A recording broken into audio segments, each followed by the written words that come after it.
They've attacked people, property and the police, and are responsible for some of the most serious and sustained public violence the UK has seen in a decade. But who are the anti-immigration protesters taking part in riots across the country? It might be, for example, we saw in Southport, people travelled into Southport, people from these extremist groups, whoever it was. These people were, almost sort of their duty to go up and stand for their nation, in inverted commas, and kind of take to the streets of Southport and riot. So I think what we are seeing is people from the outside coming in, but then also locals, kind of protesting and rioting in quite violent and reprehensible ways.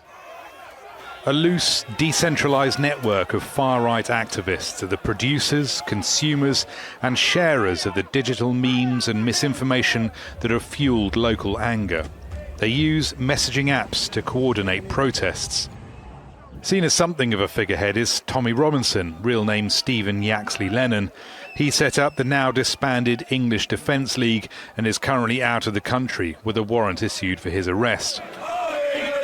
But for years, anti-immigration sentiment has been amplified by the UK's right-wing newspapers and was used as a wedge issue by the former Conservative government.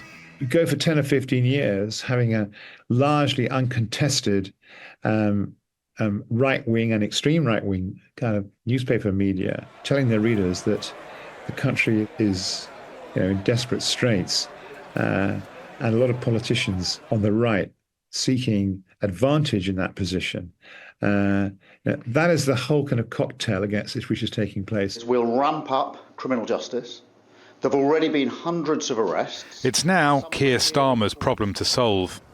His challenge is to crack down on the violence and find some way of taking the sting out of the immigration issue that's brought the UK to the brink. Rory, Challands, Al Jazeera.